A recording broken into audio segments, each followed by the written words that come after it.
Hello and welcome to Black Bear Atheist. Today we're going to continue the reaction on ASKCliff. In this specific video, can good and evil be based on evolution?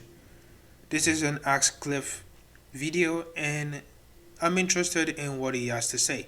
I've already did one reaction on the first question. Now this guy is going to ask another question and let's just see if there's any answer.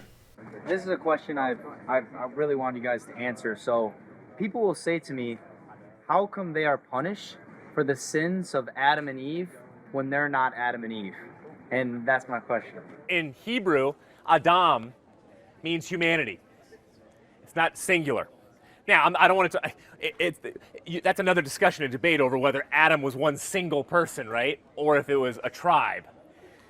But the point you're making is a good one because we are not simply going to hell or simply sinners based off of what Adam did. Yes, Adam was the originator, but Adam is also symbolic for mankind. That's male. Wrong. I don't even care what BS you have to dispute. We are sinners because of Adam's sin. Because Adam sinned, all have sinned, which includes us. Adam was the first human to ever sin, which invites sin in your own belief, right? Which invites sin to mankind. This is your fairy tale. This is what your book says. This is how you interpret it all. So if Adam never sinned, no mankind, no man would have ever sinned. And also, we don't care whether Adam is more than one person. It doesn't really matter. The point is, you're saying we are sinners, and where did that sin come from? You said Adam. Why is that translating to us? And female. So anybody who says to you, "Oh, it's all Adam and Eve's fault," and that's why the lineage and the genealogy is so messed up, and here we are, that is completely wrong. God's so clear. I wasn't there. I didn't sin. I didn't do anything. Yeah, that's not completely wrong because you were never there.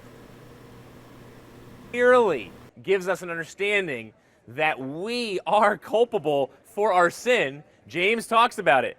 Faith without works is dead, but we have a free will to have that faith and to live out good free works despite the sin that we see in Genesis chapter 3 and the breakdown that came from it. So Hold on. How is this related to the fact that we did not choose to be in the we did not choose to fall to begin with? That was what Adam did. Let's say we all have free will. Let's just give the Christians that. We still did not choose for Adam to sin against God. Meaning the fact that we are outside of the garden is because of Adam and Eve. That's their fault. Why can't God just get their children and put them in the garden and then send sinners out of the... God could have done so many things. But no. He punished the entire generation, making us also born with sin. That's a choice made by God. it's the importance of understanding, yes, Adam and Eve sinned, but we're corporately just as guilty, and it's not this whole, just the sins of their fathers, and that's why we're sinners and the breakdown there. Yes, there's a part of it. You know, as a psychotherapist, I study genealogies. And yes, you are way more prone to be an alcoholic if you have even an uncle who was an alcoholic. You are way more prone, if you're bipolar, to have bipolar if your mother was bipolar. You have a 50% chance.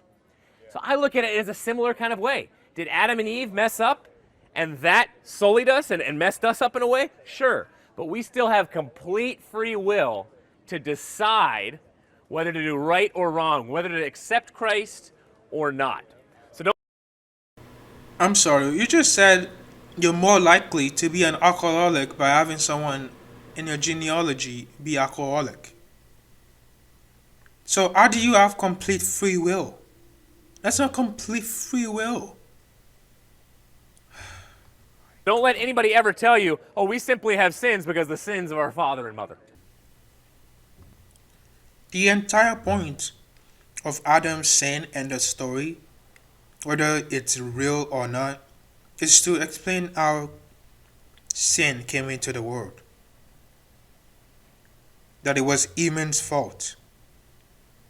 That even if even the first humans were made by God and they sinned against God, that is not our fault. So why is that sin getting passed down? That is what God did. He passed down the sin to us, punishing generations of generation instead of stopping at the people that actually sinned. Does that seem loving or fair to any one of you? The entire point is to blame people, to blame humanity. But even when you think about it, God is still at fault. I will keep saying this. When you give your child a toy to play with, you don't give them a fake toy and you don't give them a fake knife and a real knife. And then say, "Oh, don't touch the real knife. It will hurt you." And then they actually did it and they hurt themselves. Who is to be blamed? The child? Or you for being completely irresponsible? Obviously you. This is the story. God put the Garden of Eden, God put the garden of truth and knowledge and good and evil, the knowledge of good and evil, in the Garden of Eden. And he expected the people that he just made to not sin. And as I mentioned, he can't just expect because he already know that they were going to sin. So what is the point of putting the tree there to begin with? And then man fell, and then he made another choice, not man. Let's say man sinned, let's give you that. Man sinned, Adam and Eve sinned. But he made the choice and decided the kind of punishment to give. Meaning he could have made it just Adam and Eve sinned, and everyone else born outside of them would be living in the Garden of Eden. And I would take the tree of the good and knowledge and evil and take it out of the fucking garden. Because that's what a responsible parent would have done. Help their children, not punish them by sending them to hell or giving them a generational curse.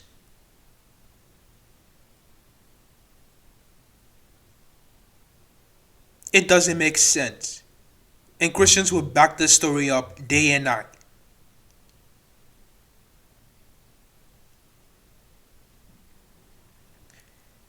That's all for today. I just want to check out more of this video. I'm probably going to continue. This is part 2 of the video. I'll continue with part 3 soon. Thank you and have a great day.